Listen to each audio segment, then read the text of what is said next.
Welcome to Relaxing Revenge Storytelling. I'm your host, and tonight's story is a real treat. My name is Marlene Ashford. I'm 36 years old, and 3 weeks ago, I sat in a folding chair at my Aunt Deborah's dining table in Savannah, Georgia, with 29 relatives crowded around a turkey that nobody would end up eating. On the sideboard behind me was a laptop I had carried in that morning inside a tote bag, the kind of cheap canvas bag a forensic bookkeeper buys at a conference and uses for the rest of her life. My sister Colleen had told everyone it was a photo project, a sweet little slideshow. Her exact words to Aunt Deborah were that I had been working on something thoughtful for Mama. Colleen always did know how to set a stage. She just never realized how often I was the one paying the lighting bill. That laptop held 47 slides, 11 years of receipts, 11 years of bank records, 11 years of photographs with timestamps Colleen could not argue with because she had been on a beach in every single one of them. And I want you to understand something before I tell you what happened next. My hands shook before I opened the petition envelope 2 weeks earlier. My body understood before my brain did. By the time I sat down at that table, my hands were still. Before I take you back to where this began, I want to ask you for something small. If a story like this is the kind that finds you in a quiet moment and sits down beside you, please hit the like button and subscribe to our channel. We tell these stories because somebody out there is living one right now, and hearing another voice say it out loud is sometimes the first piece of evidence that you're not crazy. Drop your city in the comments. I read them. I read every single one, because for 11 years, I was the woman in the family nobody believed, and I know what it's like to type something true into the void and wait to see if anyone nods.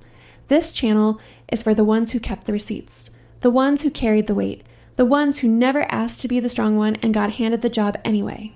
To understand how I got to that dining table with a laptop full of evidence, you have to go back 11 years to a parking lot outside an Atlanta hospital, where a neurologist had just told my mother that her multiple sclerosis was progressing faster than anyone expected. I was 25 years old. I was 4 months into an MBA program at Georgia State, working part-time at a small accounting firm, sharing a one-bedroom apartment with a roommate named Priya who made me laugh until I couldn't breathe. I had a life. I had a future drawn in pencil, but drawn. And then Patricia, my mother, sat in the passenger seat of my used Honda Civic with the wheelchair prescription folded in her lap, and she said, "Marlene, I don't want to be a burden." She wasn't asking. She was apologizing for what she already knew was about to happen. My sister Colleen was 28 then. She lived in Charleston with Roger, the husband she had married 6 months earlier, in a wedding I helped pay for because Patricia couldn't and Colleen wouldn't ask Roger's family for a dime. Colleen worked in real estate marketing. She had a Range Rover she could barely afford and a wardrobe she absolutely couldn't, and when I called her from that parking lot to tell her about the diagnosis, she cried beautifully into the phone for 11 minutes. I timed it later when I was a different kind of person, the kind who timed things. She said, "Marlene, you're the strong one. I just fall apart." And then she sent flowers, white lilies, a card that said, "You're so strong." She didn't visit for 14 months. I dropped out of the MBA program in March. I moved back into my mother's ranch house on the east side of Savannah, the one with the live oak in the front yard and the 3 concrete steps up to the porch that Patricia could no longer climb. I took a job at a mid-size accounting firm downtown doing forensic bookkeeping for $48,000 a year, which became 54 where it has sat for the last 3. I learned how to read a bank statement the way some people read scripture. I learned how to spot a fraudulent entry by the way the decimal points lined up. I did not yet know that I would one day need every single skill that job gave me to save my own life. The first year, I spent $4,200 on a wheelchair ramp from Home Depot. I have the receipt. I have the photograph of myself in a tank top holding a power drill, sweat darkening the collar, my hair stuck to my neck, the August sun making the new pressure-treated lumber glow. I took the picture because Patricia asked me to. She said, "Send it to your sister so she knows." I sent it. Colleen replied with a heart emoji and a single line, "You're amazing, sis." She did not offer to split the cost. She did not ask if I needed help. She posted a photo on her own Facebook 2 days later from a wine tasting in Beaufort with the caption, "Spending Saturday with my favorite people." I was not in the photo. I was sealing the seams of the ramp with weatherproof caulk so Patricia could roll over it without catching a wheel. That was the first paired moment. I did not know I was building a ledger. I thought I was being a daughter. Over the next 4 years, I spent $83,000 of my own savings. I'm going to say that number again because it took me a long time to be able to say it without flinching. $83,000. That was the bathroom renovation with the roll-in shower and the grab bars. That was the wheelchair accessible van for $31,000 because the used one I wanted had a broken lift and I couldn't risk Patricia falling. That was the chairlift on the back porch so she could still go outside and see the azaleas she had planted in 1987. That was the copays. The medications insurance wouldn't cover. The night I drove her to Memorial Health at 2 a.m. because she had a fever of 103 and I sat in the ER until sunrise holding her hand while she shivered. I paid the parking fee, I kept the receipt.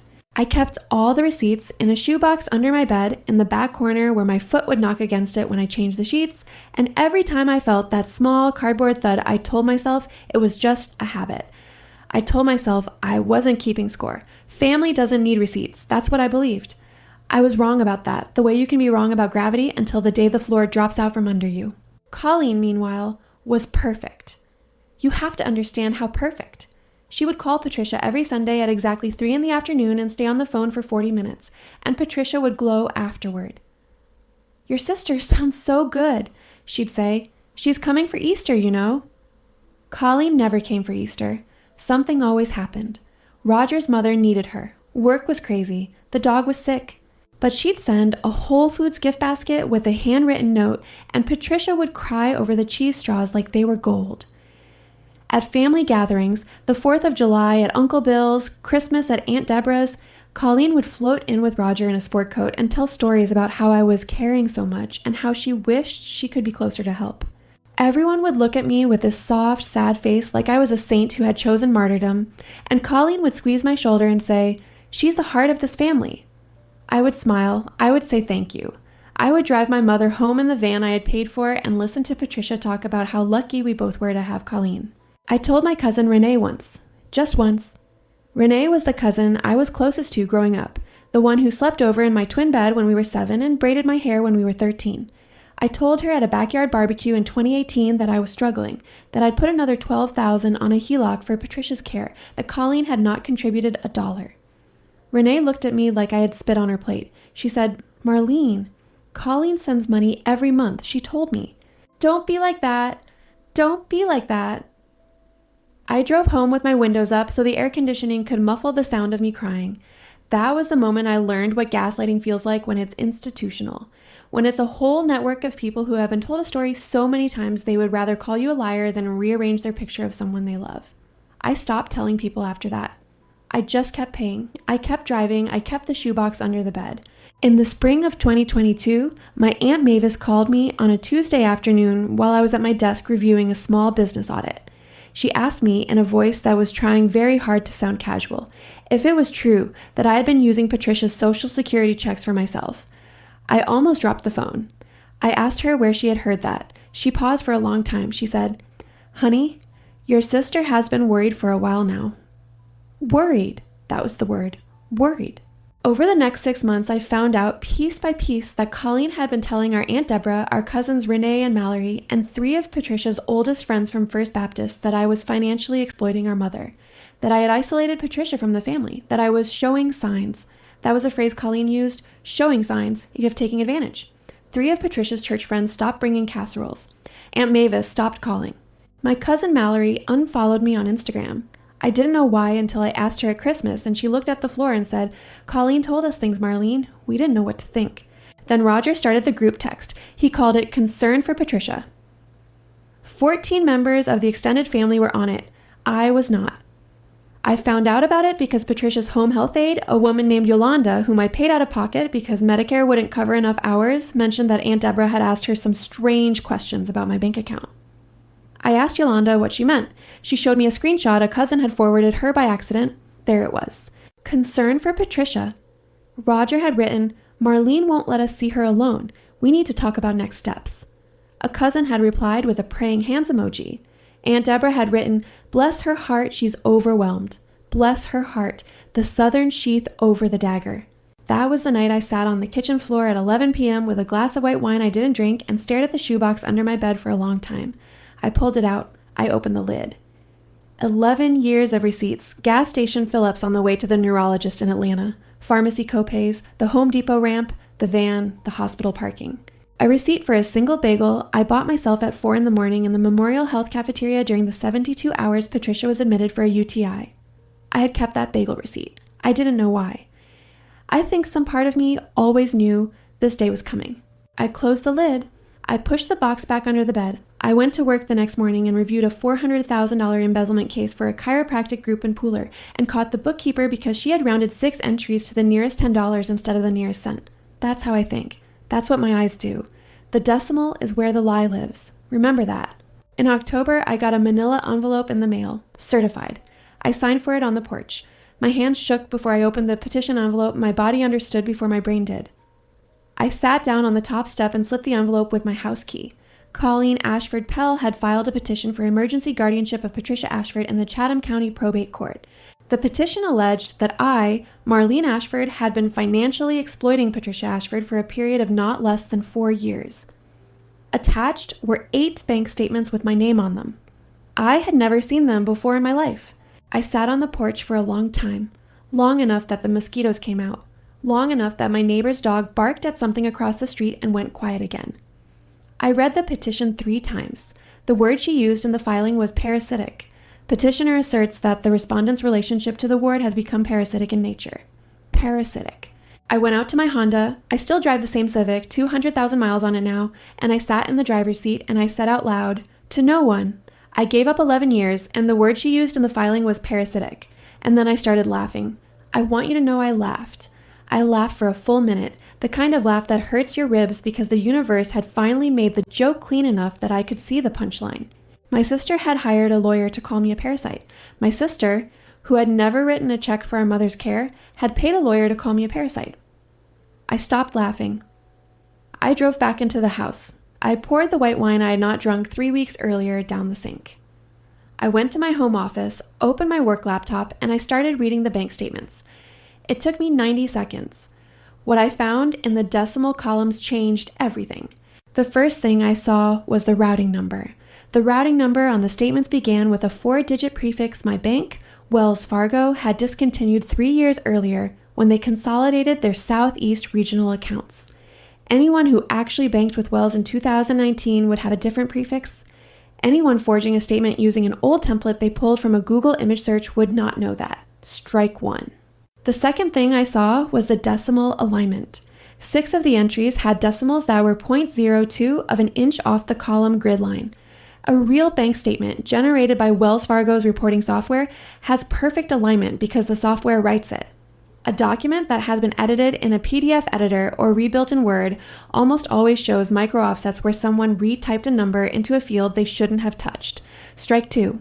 The third thing I saw, and this is the one that made my hand actually shake while I held the cursor over the page, was that 2 of the alleged withdrawals were dated July 4, 2021 and November 25, 2021, both federal holidays.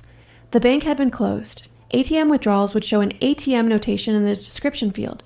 These were marked as in-branch withdrawals. The branch had been closed. Strike 3. The bat hadn't even left the dugout. I sat back in my chair. I looked at the ceiling. I said, out loud, Colleen, you idiot. I meant it with love, the kind of awful love a sister still has for a sister, even when that sister has tried to put a knife in her back, because to forge a document this badly meant Colleen had done it herself. She had not even paid someone competent. She had Googled bank statement template and typed numbers into a Word document and printed it on the kind of resume paper you buy at Staples. I spent the next 48 hours, the whole weekend, reconstructing the authentic records using my professional software at the office. I pulled Patricia's actual statements from the 11 years I had been managing her accounts as her authorized financial representative, a designation Patricia herself had signed in 2014 in front of a notary at our bank, a document I had filed in a fireproof box in my closet because that's the kind of person I am. I cross-referenced every dollar. I created a clean PDF, 240 pages long, that showed every transaction in and out of Patricia's accounts from January 2014 to October 2022. I highlighted, in yellow, every expense that had gone toward her care. I highlighted in green every dollar I had personally contributed from my own accounts, $83,412. I rounded down for the petition response, 83,000, the number that lives behind my eyes. The court date was set for December 9th. Colleen had told the entire family I had been served. She told them I would finally be held accountable. Cousins I had not heard from in years sent me condolence texts. Renee wrote, "I'm sorry it's come to this, Marlene. Maybe this is for the best. For the best. I did not reply. I had 17 days. On day 3, after I received the petition, my office phone rang at 4:15 in the afternoon. A man's voice. He said, "Ms. Ashford, my name is David Pruitt. I'm an elder law attorney here in Savannah. I'm calling about a matter involving your sister." I closed my office door.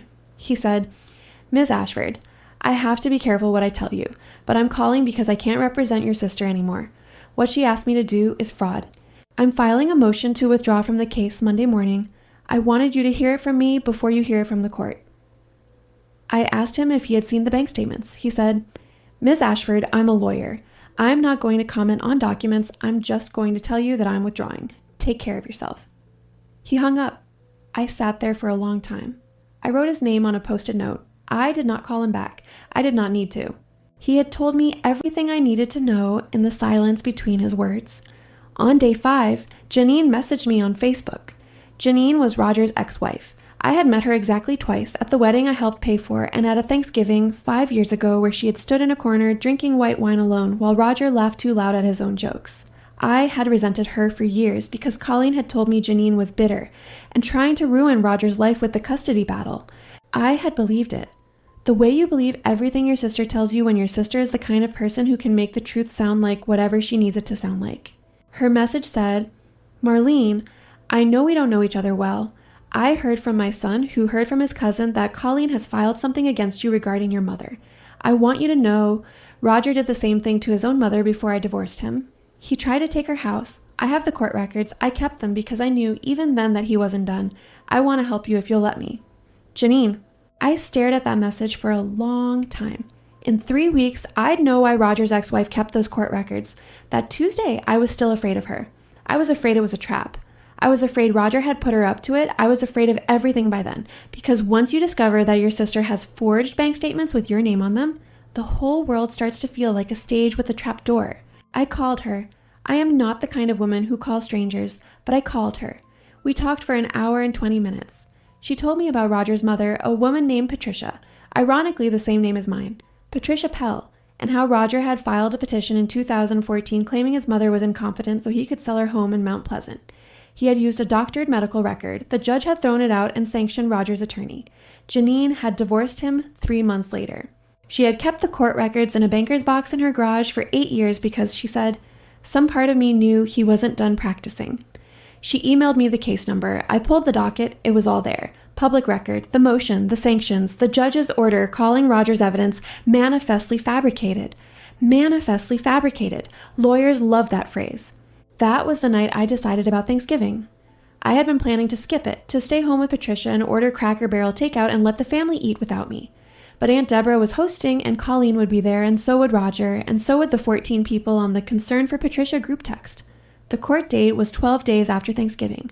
Colleen would have an entire holiday to consolidate her narrative, to weep into her mashed potatoes and accept the family's sympathetic hands on her shoulder, to position me as an absent monster. Or I could go, and I could bring the laptop. I called Janine back at 11 p.m. I said, "I'm going to do it at Thanksgiving." She didn't ask what I meant. She said, "Tell me what you need." What I needed was a slideshow, 47 slides, one for each major expense, each major sacrifice, each major lie. I worked on it for 11 nights after Patricia went to sleep.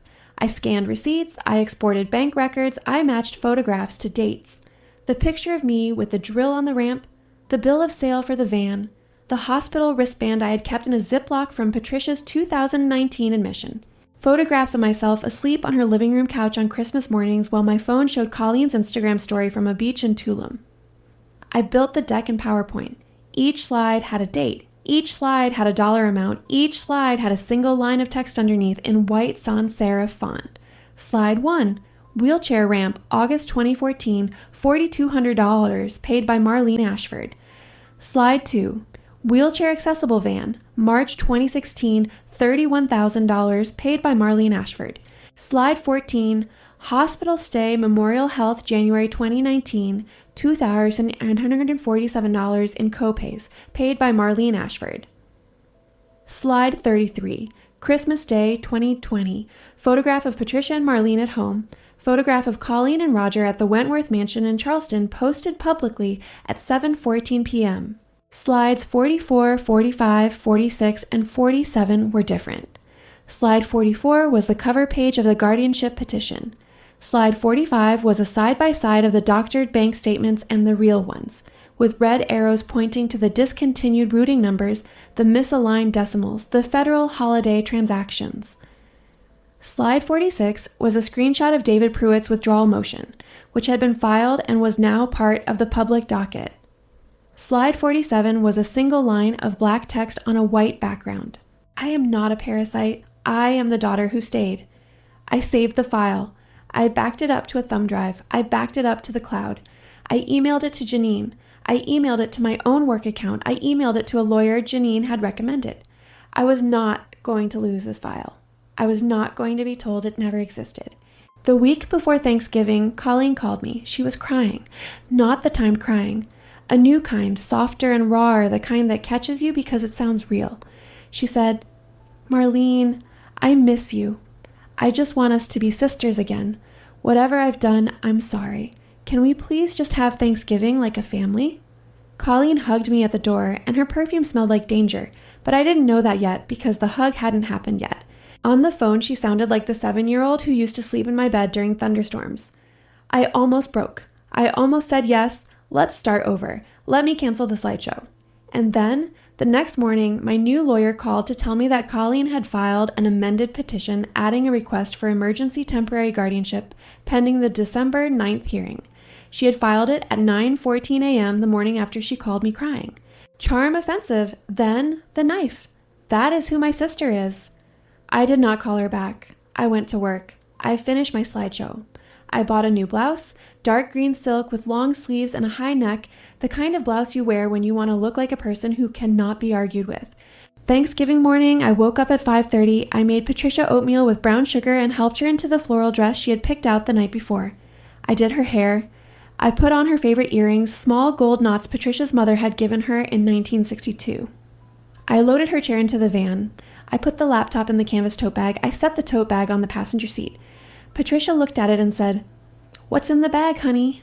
I said, "A photo project, Mama. Something I made for the family." She smiled. She said, "That's so thoughtful, Marlene. Your sister will love it." I almost cried. I drove instead. Aunt Deborah's house is on Habersham Street, a 2-story with white columns and a wraparound porch and azaleas in the front beds that Patricia herself had helped Deborah plant 20 years ago. I parked in the driveway. I rolled Patricia up the ramp Aunt Deborah's late husband had built for her in 2015, a ramp inspired, Deborah had once told me at a Christmas dinner, by what Marlene did for her own mother. I carried the laptop bag over my shoulder. I rang the bell. Aunt Deborah opened the door. She looked at me and her face did something complicated. Pity, maybe, or guilt.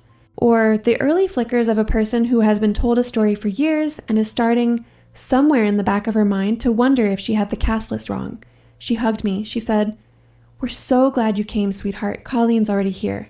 The house smelled like turkey and cornbread dressing and the cinnamon from Aunt Deborah's sweet potato casserole. There were 30 of us.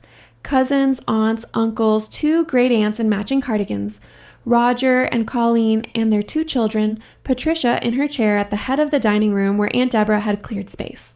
Colleen floated over the second I walked in. She was wearing cream cashmere and pearl earrings. She hugged me. She held on a beat too long. Colleen hugged me at the door, and her perfume smelled like danger.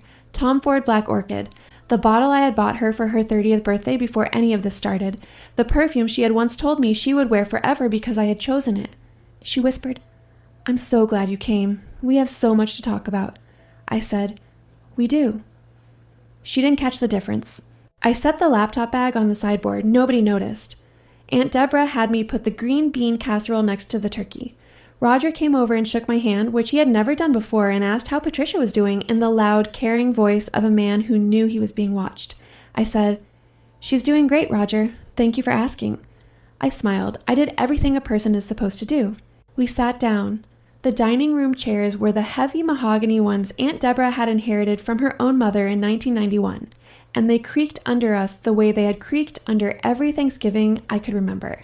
The chandelier above the table was the cut glass one Uncle Harold had hung the year before he died, and the light it threw across the white tablecloth made the cranberry sauce look almost black in its crystal bowl. I noticed all of it. I had rehearsed this noticing for 6 months. When you know you are about to detonate a room, you memorize the room first. Uncle Bill said grace. His voice was thinner than I remembered. He thanked God for the food, for the hands that prepared it, for the family gathered. He thanked God for Patricia, still with us. He said, Amen. 30 voices said amen back. Aunt Deborah asked Roger to carve. Roger stood up, smoothed his sport coat, and picked up the knife with the careful theatrics of a man who wanted to be admired. Colleen made a small speech about how grateful she was for family, how blessed she felt, how she had been thinking lately about the importance of forgiveness and second chances. Her voice caught on the word forgiveness. 2 cousins reached out and touched her arm. Several relatives turned to look at me with soft eyes. I smiled. I passed the rolls. The basket was still warm. The cloth napkin underneath them had been ironed. My niece, Colleen's daughter Emma, who was 9 years old, was sitting next to me. She had a sprig of rosemary tucked into her braid because her mother had told her it looked rustic. She tugged my sleeve halfway through dinner. She whispered into my ear, Aunt Marlene, Mommy practiced crying in the bathroom this morning. I heard her. I looked at her. Emma's eyes were the color of weak tea. She said, She does that sometimes. She turns on the faucet first so nobody hears, but I heard. I squeezed her hand under the table. Her hand was small and cold and slightly sticky from a roll. I said, Thank you, sweetheart. Eat your cornbread. She nodded. She ate her cornbread. A 9-year-old had just confirmed for me in a single whispered sentence that everything I was about to do was correct. We finished the meal. Forks clinked against plates. Aunt Deborah began clearing. Colleen stood up to help, which she never did, performing for the room, gathering empty water glasses by their stems with the careful posture of a woman being filmed. I stood up too. I felt the green silk of my blouse cool against my arms. I walked to the sideboard. The wood under my fingertips was wax lemon bright. I opened the canvas tote bag. I pulled out the laptop. I plugged it into the HDMI cable that ran to the living room television, the one Aunt Deborah used for football games, and I clicked the source button on the remote. The PowerPoint title slide appeared. White background, black text, 11 years. I cleared my throat. The room had not quite gone quiet yet. People were still moving plates, still laughing about Uncle Bill's terrible joke about the cranberry sauce.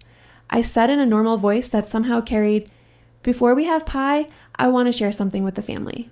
Heads turned. Forks paused midair. Colleen turned. Her face was pleased. She thought it was a photo project. She thought it was for her. I clicked to slide 1. The picture of me with the drill on the ramp filled the screen. Sweat on the tank top, the August sun on the lumber. The receipt for $4,200 superimposed in the corner with the date. Under it, in white text, wheelchair ramp, August 2014, paid by Marlene Ashford. I said, This is the ramp I built for Mama in 2014 so she could come into her own house. It cost $4,200. I paid for it. Nobody spoke. The chandelier hummed faintly above the table. I clicked. Slide 2. The van. The bill of sale. $31,000. I said, This is the van I bought in 2016 so I could get Mama to her appointments. I paid for it. A cousin made a small sound. Maybe a laugh, maybe a gasp. I couldn't tell. I did not turn to find out. Slide 3. Hospital copay. I said, January 2017, Memorial Health, UTI hospitalization, $2,847. Click. Slide 4. Pharmacy receipt. I said, Tysabri copay, March 2017, $600 a month for 14 months. Click. Slide 5. Bathroom renovation, roll-in shower, grab bars, $11,400. Click. Slide 6. Chairlift. Click. Slide 7. Yolanda's wages, the first quarter of 2018. Click. Slide 8. A photograph of me asleep on Patricia's couch in scrubs I had borrowed from a friend because I had run out of clean clothes. Click. I went through 40 slides without looking up. I read each one aloud in the same flat voice I use when I'm reading findings to a client. Date, item, amount, source of payment, Marlene Ashford, Marlene Ashford, Marlene Ashford. The room went so quiet I could hear the HVAC system click on in the hallway. I could hear Aunt Deborah's grandfather clock ticking from the foyer. I could hear very faintly the ice in someone's tea shifting in the glass. Somebody, I think it was my Aunt Mavis, started to cry. I did not look up. On slide 18, the Christmas Day comparison, the photograph of me asleep on Patricia's couch in sweatpants next to the screenshot of Colleen's Instagram from the Wentworth mansion, Roger put down his fork. I heard the metal hit the china. The sound was sharper than I expected. He muttered something under his breath. It sounded like, Jesus Christ. I did not look at him. I clicked. Slide 19, slide 20, slide 21. The medication list, the mileage log. The November night I had driven Patricia 93 miles to a specialist in Augusta because her regular neurologist had retired and the new one was not taking patients until April. By slide 30, I could feel Colleen's stare burning the side of my face. She had not moved. She was still standing where she had been clearing plates, holding a serving spoon in her right hand. The spoon was trembling. A drop of gravy fell from it onto the rug. Nobody moved to wipe it. I clicked. Slide 35, slide 36, slide 37, a photograph of Patricia's hand on mine in the ER, the plastic ID band around her wrist, the IV taped to the inside of her elbow.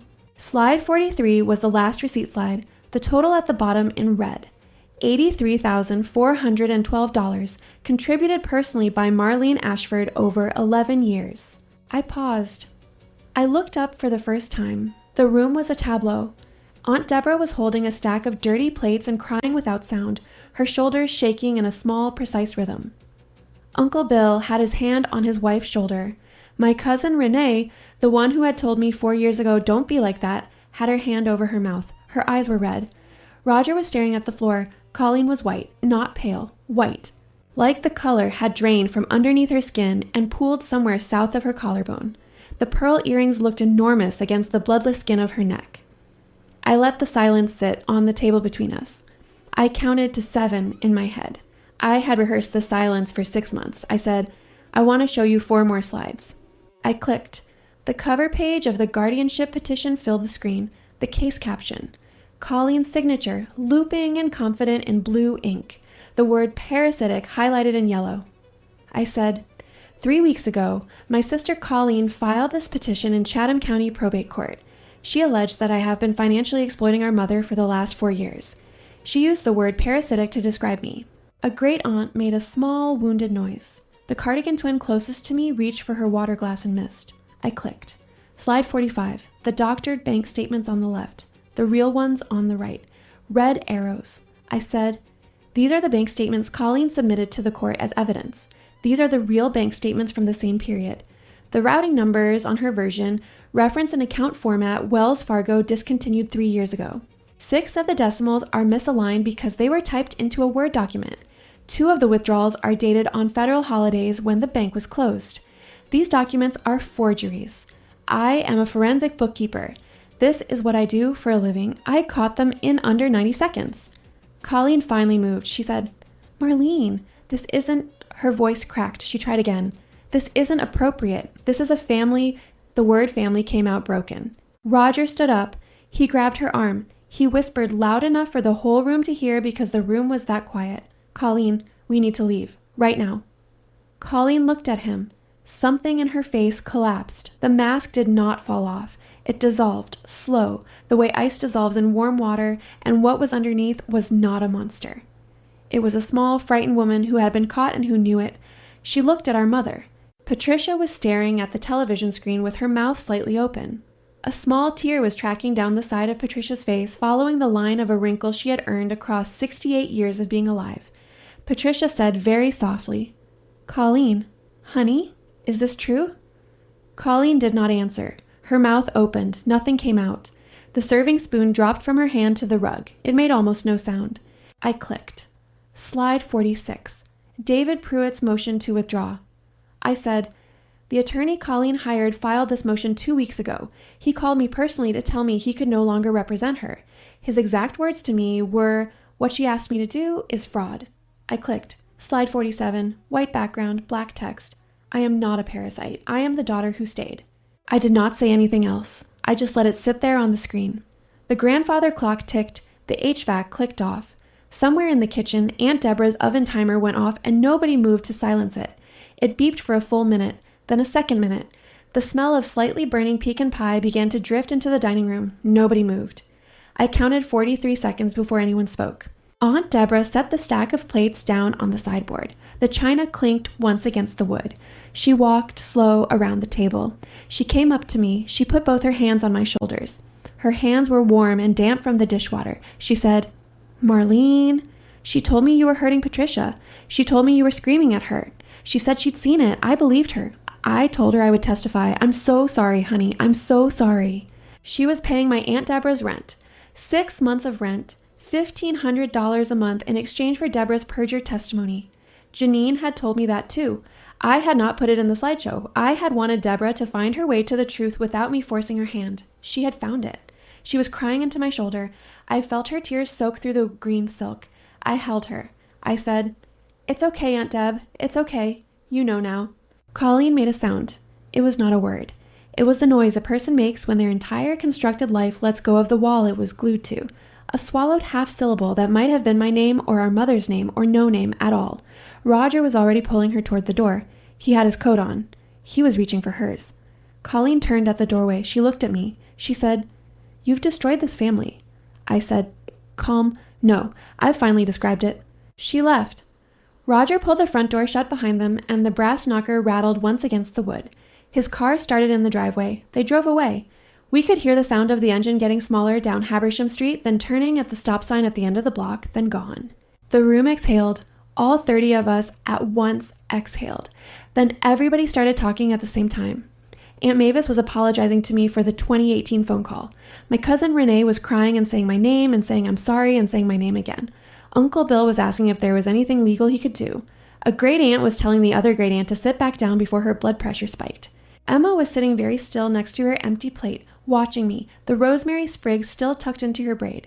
Patricia, in her chair, was looking at me with an expression I had never seen on her face before. Not pride, not relief, recognition. The look of a mother who has just realized her daughter is a stranger she has been underestimating for a decade. I turned off the laptop. The screen went black. I unplugged the HDMI cable and wound it neatly around my hand. I put the laptop back into the canvas tote bag.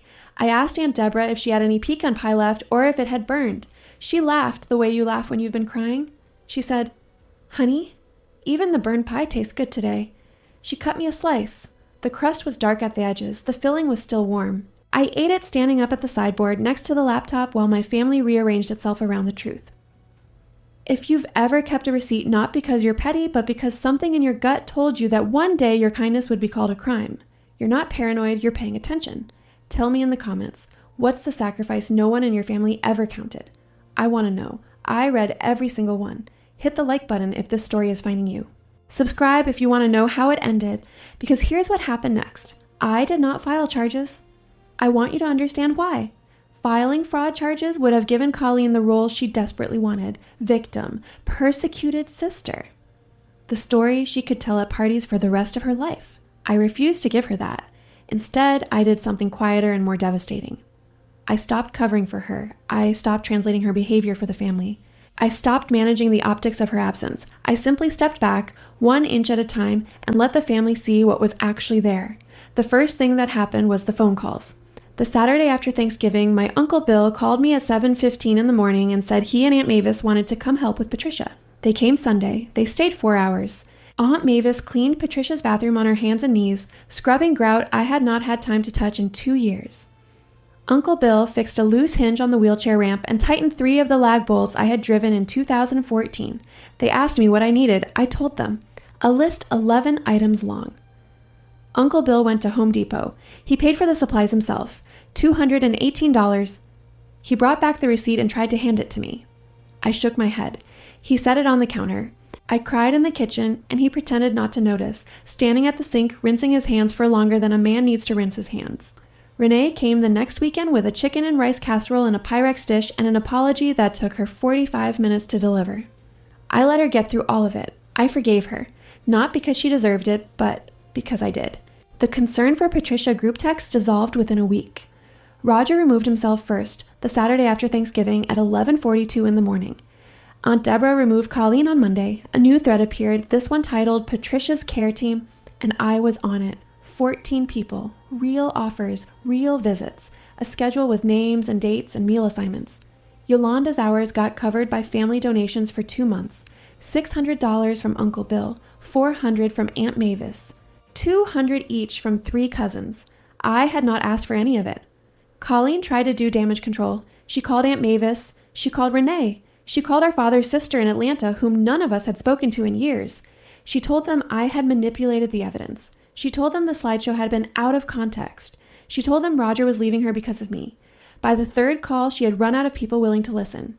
The story had already arrived ahead of her, traveling on its own legs because Aunt Deborah had picked up the phone the morning after Thanksgiving and made 14 calls of her own, each one beginning, "I owe you an apology, and I owe Marlene a bigger one." The guardianship petition was withdrawn on December 4th, 5 days before the hearing.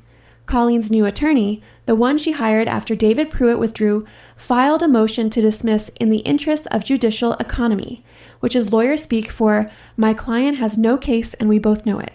The judge granted the motion the same day. The court file is sealed at the petitioner's request. Mine is not. I made my response part of the public record, including the forensic analysis of the doctored statements, because I wanted the record to exist somewhere a future attorney could find it if Colleen ever tried this again with anyone else. Roger left Colleen in February. Janine called me on a Tuesday night to tell me. She had heard it from her son, who had heard it from his cousin. She said Roger had refused to take on any of Patricia's care, even after the family suggested a rotating schedule that included Colleen and him. Roger had said, in front of 3 relatives at a Sunday brunch in Charleston, "That's not what I signed up for." Colleen had begged him. He had moved out the next week, took the dog, took the good car. Janine said, "He'll try to find another wife to do what I did and what Colleen tried to do. He won't find one. He's running out of women who don't know." Colleen lost friendships. I heard this secondhand because Colleen and I do not speak. 8 women in Charleston dropped her over the spring.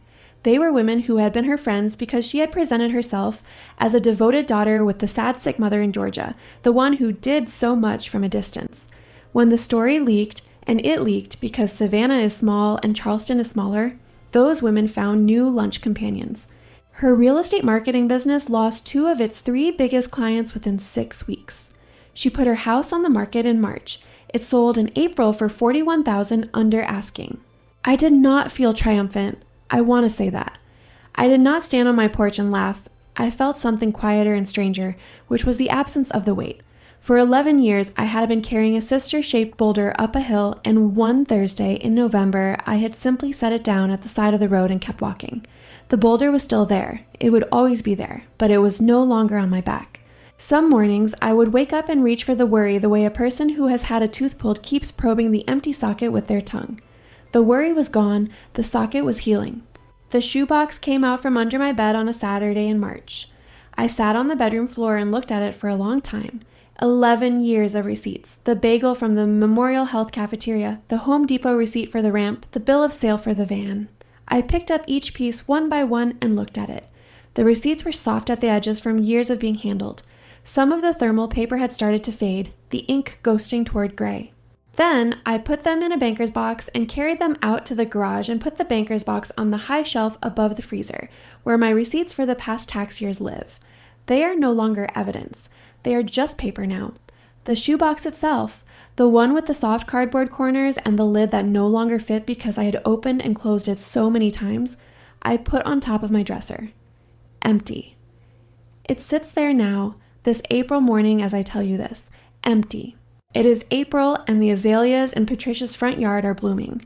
The ones Patricia and I planted in 2015, the year after I dropped out of school, pink and white, the same color as the ones at Aunt Deborah's house on Habersham.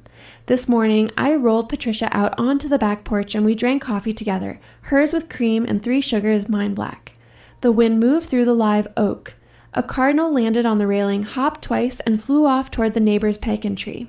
Patricia reached over and squeezed my hand and said, "Your sister used to be kind, you know. When she was little, she used to bring me dandelions." I nodded. I said, "I know, Mama. I remember." Patricia looked at me. She said, "I miss who she was." I said, "I miss her too." And I meant it. You can miss a person and still refuse to be destroyed by them. You can grieve someone and still close the door behind them. Those are not opposite things. I used to think they were. I was wrong. I used to think family didn't need receipts. I was wrong about that too. Family doesn't need receipts when family is safe. When family is not safe, receipts are how you survive. I used to think love and trust were the same thing. They are not. You can love someone and not trust them with anything. That is not a failure of love. That is a success of wisdom. I used to think that being the strong one was a compliment. It is not. It is a chore handed to you by people who don't want to carry their own weight. You are allowed to set it down. If you've sat through this whole story, I want to thank you. I know it was long. I know it was specific. I know somewhere in it you heard your own family's voice say the thing your family has always said. Maybe it was, you're so strong. Maybe it was, she does so much. Maybe it was, don't be like that. I want you to know that the voice in your gut that has been telling you something is wrong is not paranoia. It is paying attention. It is the most useful muscle you have. Keep the receipts. Not because you're petty, because one day someone you love may try to call your kindness a crime. And the only thing that will save you is the boring, careful, decimal by decimal truth of what you actually did. That's the story. One ramp built in August sweat. One shoebox under a bed for 11 years. One slideshow that lasted 17 minutes in a dining room in Savannah. If anything in this story found a place to land in you, drop a comment and tell me what your shoebox holds. Subscribe if you want to hear the next one. There's always a next one because there are always more of us than we think. Take care of yourself this week. Keep your receipts. And if your gut is telling you